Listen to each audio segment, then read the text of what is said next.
আমরা গাছ কেন লাগাই? বিষয়টা কি এরকম যে গাছগুলো না খেয়ে আছে, তা আমরা এদেরকে ছাদ বাগানে নিয়ে আসি বা বাড়ির আঙ্গিনায় লাগাই এদেরকে খাবার দেওয়ার জন্য, যাতে এরা খেয়ে-দেয়ে বেঁচে থাকে। বিষয়টা কি সেরকম? কোনো গাছ যদি ফুল-ফল না দেয়, আমরা কি সেই গাছটা রাখি?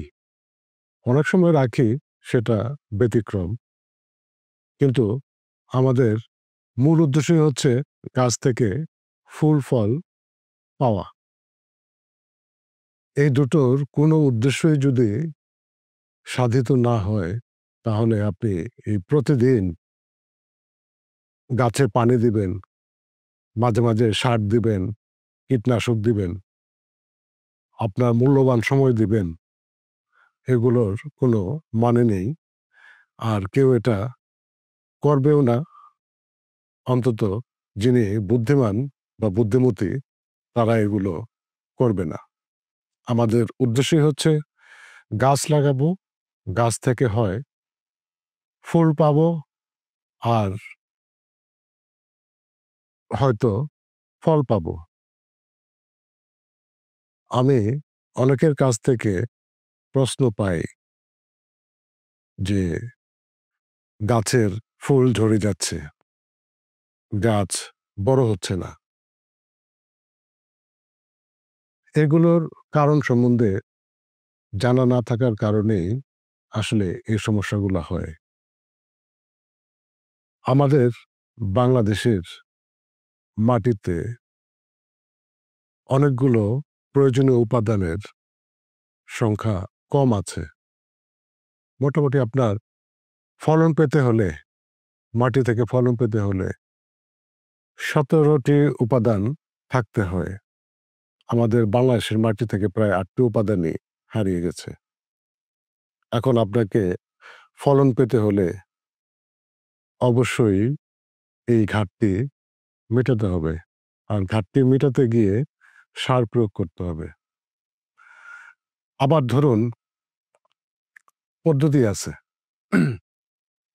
আপনি জৈব সারও দিতে পারেন, আবার অজৈব সারও দিতে পারেন। জৈব পদ্ধতিতে ব্যাপারটা একটু কঠিন, কিন্তু এটা স্বাস্থ্যের জন্য ভালো। আবার অজৈব পদ্ধতিতে খুবই সোজা। আপনি বাজার থেকে কিনে নিয়ে এলেন, আর পরিমাণটা জেনে নিলেন কতটুকু দিতে হবে। হ্যাঁ? সেভাবে একটা চার্ট তৈরি করে আপনি গাছের এসব অজৈব সার দিতে পারেন। কিন্তু জৈব পদ্ধতিতে ব্যাপারটা আগেই বলেছি একটু কঠিন। এটা ধৈর্য নিয়ে করতে হয়। আমাদের মধ্যে ধৈর্যের ঘাটতি আছে। আমরা চাই গাছ লাগাবো, হয় গাছ থেকে ফুল চলে আসবে, নয়তো ফল আসবে এবং দ্রুততম সময়ে। কিন্তু আমাদের মাথায় এই বিষয়টা নেই যে আমাদের মাটিতে যে প্রয়োজনীয় ৮টি উপাদানের ঘাটতি আছে, এই ঘাটতিগুলো যদি আমরা না মেটাই, তাহলে ফুল-ফল কোনটাই পাবো না। না বুঝে, না জেনে পরিচর্যা করে কোনো লাভ হবে না। ওই গাছে পানি দিলেই গাছ বড় হয়ে যায় না, তাই না? এগুলা জানতে হবে। আর জানার জন্য আপনার এটা কোনো রকেট সায়েন্স না, বা আপনাকে ওই বিশ্ববিদ্যালয়ে পড়াশোনা করে বা কৃষি বিষয়ে পড়াশোনা করে সার্টিফিকেট অর্জন করে তারপরে এসে ছাদ বাগান করতে হবে বা গাছ লাগাতে হবে। বিষয়টা তা না। জ্ঞান অর্জনের বিষয় আপনি বিভিন্ন সোর্স থেকে, বিভিন্ন মাধ্যম থেকে আপনি সেটা সংগ্রহ করতে পারেন। এখন YouTube আছে, Facebook আছে, বিভিন্ন বই আছে। সেগুলো দেখে, দেখে আপনি চর্চা করতে পারেন। আপনাকে কৃষিকাজ করার জন্য সার্টিফিকেট অর্জন করতে হবে না। হুম? যাই হোক, আপনি যদি আগে আমাদের মাটির সম্বন্ধে একটা সম্যক ধারণা নিয়ে নেন যে কি, কি উপাদানগুলোর অভাব আছে। যেমন ধরুন nitrogen, phosphorus, potassium, calcium, boron, zinc, এরকম প্রায় ৮ টি উপাদানের অভাব আছে আমাদের মাটিতে। তার মানে কি দাঁড়ালো? আপনি যদি ফলন পেতে চান তাহলে এই ঘাটতিগুলার পূরণ করতে হবে। যেমন গাছে আপনার যদি আপনি প্রচুর ফুল চান, হ্যাঁ? ফলের গাছে প্রথমত ফুল আসবে, তারপর না ফল। ফুল থেকে ফল হবে। তো আগে তো ফুল আনতে হবে।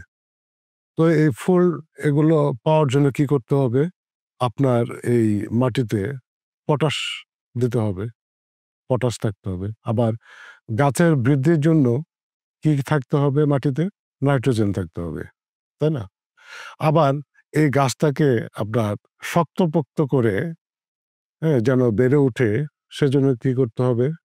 গাছে ক্যালসিয়াম দরকার আছে। তাই না? তারপর আপনার ফসফরাস দরকার আছে। হ্যাঁ? আবার গাছের রোগ প্রতিরোধ ক্ষমতা বাড়ানোর জন্য জিঙ্কের দরকার আছে। মানে দস্তা। জিঙ্ক খুব অল্প পরিমাণেই লাগে। এটা গাছ অনুখাদ্য হিসেবে গ্রহণ করে। মানে হলো যে খাবারটা গাছের কম লাগে, হ্যাঁ? কিন্তু প্রয়োজনীয়, কিন্তু কম লাগে। এটাই হলো আপনার অনুখাদ্য। এটা আবার বেশি হয়ে গেলে আবার সমস্যা আছে মাটিতে। কিন্তু লাগবে খুবই অল্প পরিমাণে। আবার লাগবে আপনার বোরন। আমি প্রায়ই বলি দেখবেন আমার ভিডিওতে। যখন কেউ প্রশ্ন করেন, "আমার গাছের ফুলগুলা তো পড়ে যাচ্ছে। আমার ফলগুলো ফেটে যাচ্ছে, হ্যাঁ? পচে নষ্ট হয়ে পড়ে যাচ্ছে। কারণ কি?"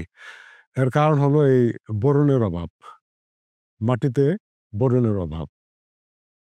তার মানে হলো আপনি যখন টবের মাটি প্রস্তুত করবেন বা ধরুন আপনি বাড়ির আঙ্গিনাতেই গাছ লাগাচ্ছেন, তখন এই মাটিতে আপনাকে এই বোরন, হ্যাঁ, প্রয়োজন মতো দিয়ে দিতে হবে।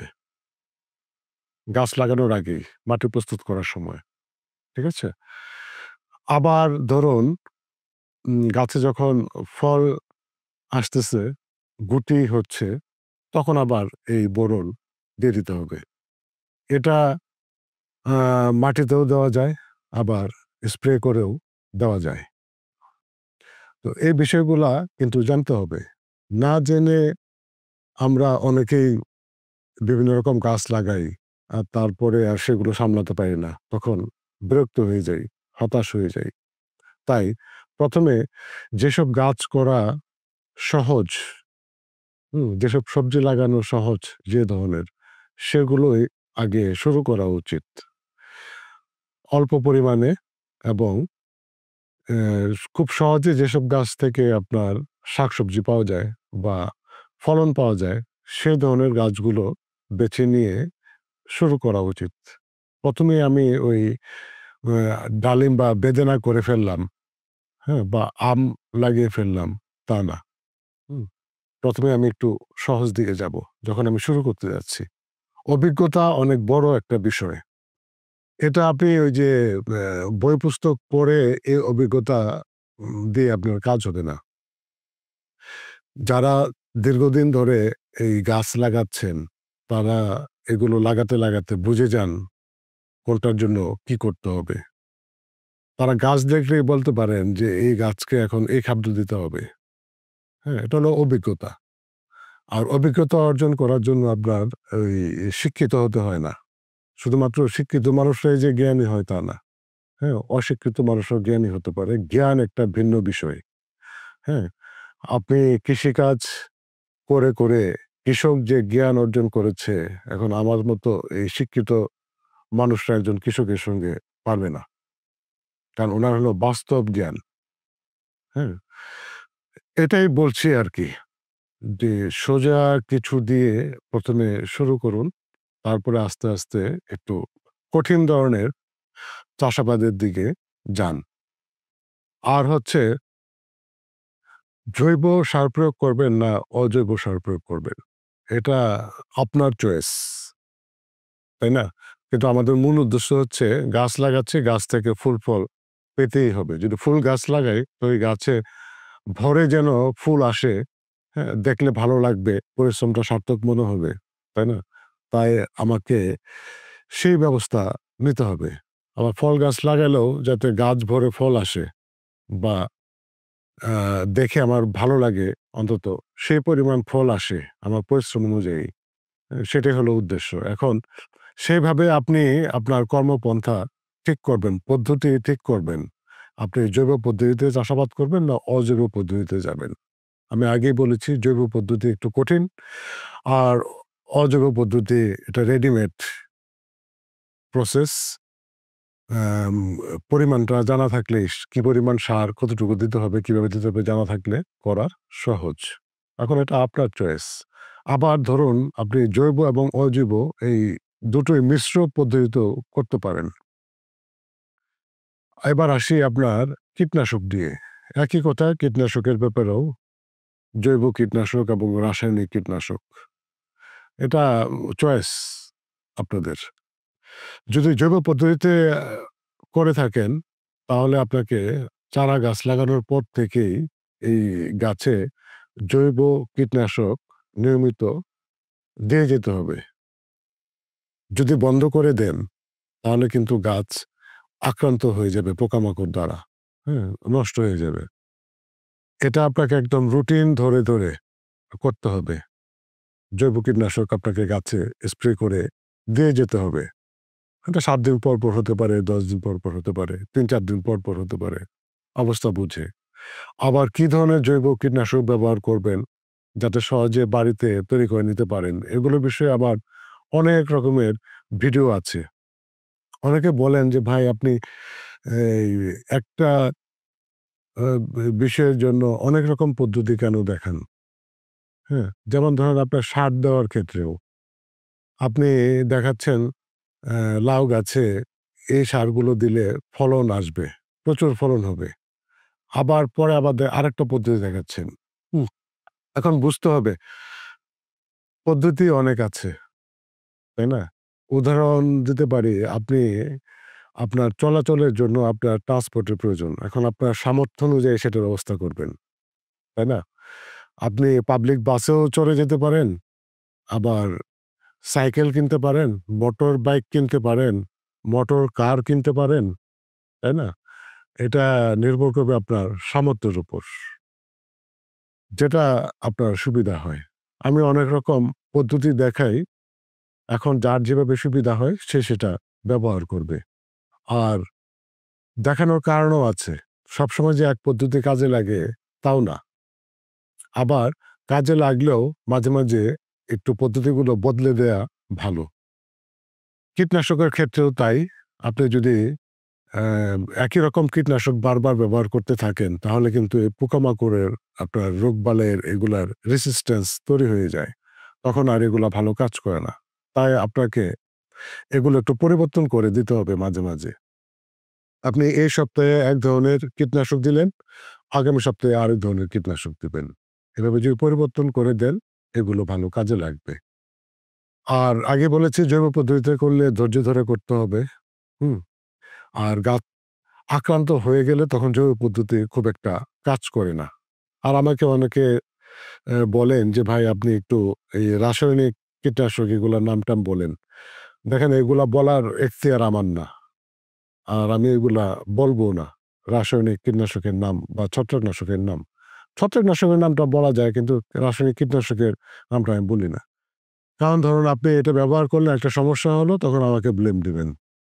আমি অযথা কেন এই ব্লেম দিতে যাবো? আমি শুধু বলে দেই যে এই সমস্যাটার জন্য আপনি হয়তোবা একটা কীটনাশক ব্যবহার করতে পারেন। কি কীটনাশক ব্যবহার করতে হবে এটা আপনি জেনে নেবেন।